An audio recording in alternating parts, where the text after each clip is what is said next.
Alright guys, Tactical here back again today. Hope you're enjoying your Saturday so far. Today we're going to recap day one of the Florida Mutineers home series. My predictions pretty much went out the window, but it was a very interesting day of action as well to things here then. So first of all, Clint, Maven, Evans talking about the audio and the sound issues and the visual issues. It's just a not ideal spot, right? And I don't understand how it isn't better now, especially given the fact that the Challengers Cup, which I believe is at least run online by Esports Engine, which is a kind of, well, it's basically the new MLG. MLG no longer exists pretty much. Now the old MLG guys, Adam Apicella and co, are now on this thing called Esports Engine, and they help run the Challengers side. And when I was watching that, the stream is basically flawless. For some reason the CDL production crew just can't seem to get it right even 3 weeks in. So it's still almost unwatchable at times, which is very unfortunate. But as Maven says, look, they're working on it, I guess. It just makes it very frustrating to watch. Let's talk about series number one, that being Atlanta FaZe versus the Paris Legion. This went mostly as expected. Paris did put up a good fight early on, as you can see on screen here. So 250 to 212 on the Azir Cave hardpoint. This is typically a map where, of course, Atlanta FaZe have pretty much dominated, with Simp just crushing people. But this map, it was a little bit different. Celian went off, but Luca on the main AR honestly did look pretty solid. And then into the search and destroy, it definitely could have gone either way. Paris almost in the advantage for a part here, but, you know, FaZe do manage to bring it out. Paris do win a close domination, but then this map force and Petrograd hardpoint could have been the most dominating hardpoint we've seen so far this year. At one point it was 190 to 20, but FaZe closed it out. Not really too surprising, even though Paris did put up more of a fight than I think most people would have expected going into the series. That's kind of a good prospect for the other teams that could be facing FaZe later on in this tournament, given that they are still, I would consider them tournament favourites. So the overall KDs, with credit to Cam Allen here, are Beezy with a 1.3, Celian 1.3, Simp with just over a 1.0, and Priest are just chilling at a 0.95. The rest of the guys on the, well, on the Paris side couldn't get too much done. Luca on his new main AR with a 1.1, but yeah, it wasn't that pretty outside of that, but that map 4 kind of brought down the KDs, especially because Atlanta FaZe were just dominating the first part of it. But the second series of the day was where things got kind of interesting. Royal Ravens versus the OpTic Gaming Los Angeles crew. And this started off with a 250 to 194 win for the Royal Ravens map 1. But OpTic Gaming bounced back with a pretty impressive map 2 victory. And I'll share a clip on screen here. Slasher just took over this map. He won a 1v3, which really he never should have won. Whiskin missed a snipe, which is kind of rare, but I don't know why you're sniping on a Ramazza anyway, to be honest. But yeah, Slasher just took over this map number 2. They tied up 1-1, and then the domination was just pretty poor from London. OpTic Gaming run away with it, and at this point it's like, damn, you know, Royal Ravens have managed to throw away another close series, but it doesn't end up happening. They do end up winning the map number 4, hardpoint again, pretty impressive. OpTic Gaming looks kind of disjointed. Kenny was really up and down, as we will talk about in a second. I think in the hardpoints he was kind of struggling, especially the map number 1, he was double neg, but in the domination he kind of took over. So yeah, it was a little bit, of course, we'll talk about the internet issues and online CoD and that in a couple of minutes here, but yeah, something to consider at least. It was a little bit up and down. Chino kind of didn't quite find his groove. And then the game 5, Piccadilly. Of course, you would consider Piccadilly a pretty home map for the London Royal Ravens, of course, being set in London. But it went down to the wire. And honestly, this 1v2 from Shawnee should never have happened. It was going round 11. It almost looked certain. Shawnee was on the other side of the map. I actually looked away from the screen thinking it was going round 11 given Shawnee's situation. Put it up on screen for you guys. But Chino is just absolutely in no man's land. Don't know why he's playing there at all. I guess the theory is that, okay, Kenny can bomb check and then, or at least see if he goes to the bomb, and then Chino can just check the defuse, but Chino should not have been playing from that spot by any means. And then down into the 1 versus 1, Kenny's up top, he has to check the bomb, but sliding across like that is just isn't going to work against someone with the caliber of Shawnee's gun skill, and he gets taken down. Can't really blame Kenny too much in that situation. It was more Chino's fault, but he should still have probably shoulder peeked it to see if he got shot at, then he could just not have peeked at all, which would have been the ideal play. But yeah, obviously not ideal. They lose the series in 6-4 fashion in the game 5, and it really shouldn't have happened like that, to be honest. This was the overall series standings. Dylan had a great series, 101 engagements, Whiskin with 97, and in the search and destroy, his sniper just going off on the main stage, him versus Dashy at times, was a pretty exciting prospect to watch. Slasher with a 1.2, TJ with a 1.0, but Kenny negative, and Chino had a pretty bad series as well. So, you know, this new OpTic Gaming squad not looking particularly impressive by any means. And then Kenny comes out and changes his AVI, and this is the discussion, right? So back in the Ghost days, I believe they added in these symbols, which you now still get in the Modern Warfare days, Infinity Ward's game. Kenny tweeting out, "This has to be a joke." This was his. This is what he put as his AVI. So packet loss, high latency variation type thing. Just saying that these are the icons he gets on screen all the time, and it's basically impossible to play on LAN. We'll play online, which of course I sympathize with and I understand. At least Kenny does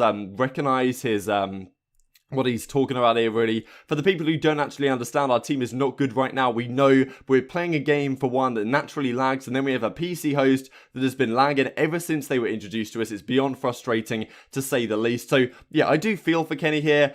At the same time, I imagine the CDL isn't particularly happy about Kenny chasing his AVI to something like this. And at the same time, when your team is as tragic as OpTic Gaming Los Angeles is right now, you can find all the excuses you like, but at the end of the day, you're still not a good enough team, right? And they almost got it done here, despite the internet issues. And I don't imagine it's just OpTic Gaming and just Kenny that's having these problems, right? I imagine it is more widespread than that. So yes, it's difficult, it's unfortunate, but at the end of the day, you have to just deal with what you have. And OpTic Gaming Los Angeles are struggling to even get by on that right now. But we'll see how it goes against the Paris Legion for them today.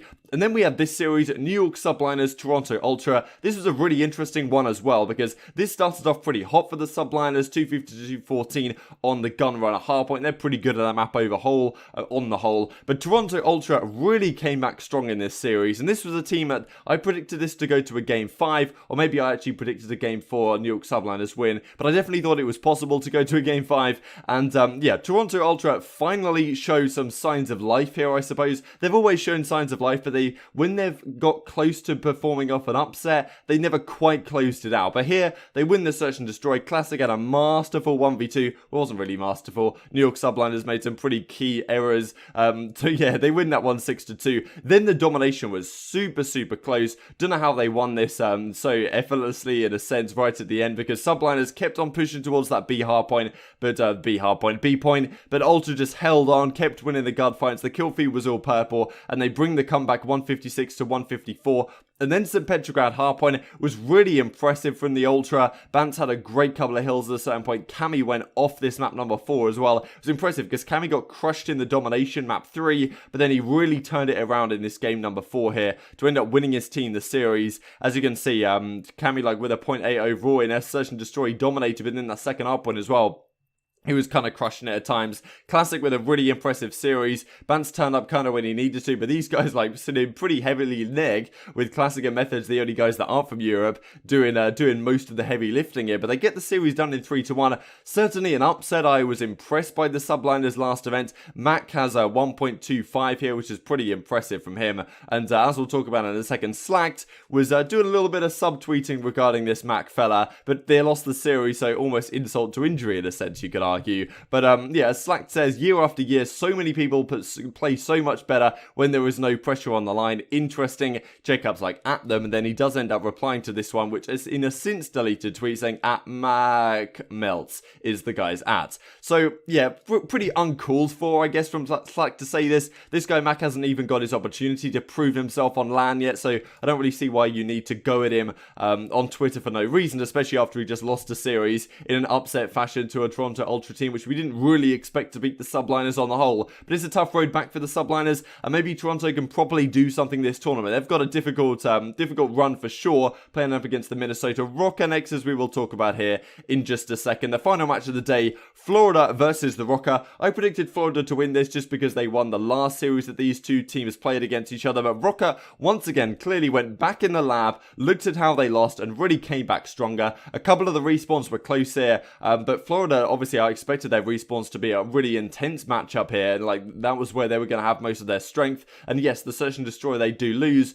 but the hard points they don't get a much better job done. 250 to 210, Minnesota Rocker pulled away with it in the end, and then this game 3 as well. And I was talking about yesterday that I think Silly and Alex are probably better players on LAN than they are online. Well, yeah, maybe they proved me wrong here, right? Because they had a great performance this series. Silly especially pretty much took over, as we'll look at the stats right here.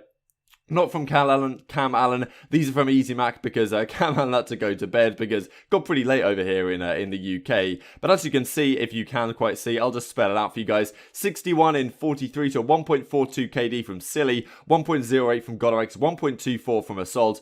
Alex with the dead on 1.0. Morks had a 0.5 over the course of the series. Like, this is the thing with Morks, right? He's it's still on this team, seems to be, at some time, someone on this team, usually Morks, will just like drop off for a series and not be seen on the map. And when that happens, it's tough for them to win. But when he's playing well, or at least when he's putting up decent numbers, then Florida can be one of the best teams of the game. So it's a little bit strange performance here. Like 9 in 27, he went on the first hard point, which is not the best. Shall we we'll just leave it at that. Especially given Skies is 30 and 18 and still putting up absolute numbers, as you can see here by the overall series or the overall leaderboards for the day one matchup. Silly 1.42, Skies are 1.37. These guys are matching up against each other in the same game, which is pretty impressive. Whiskin up here, Abizi up here, and Co, as you can see on screen right now. So let's go on to the bracket for the day today. So this is what the bracket looks like right now. 6 matches to be played today, kicking off at, as you can see on screen, 6 p.m. my time, that's 1 p.m. Eastern,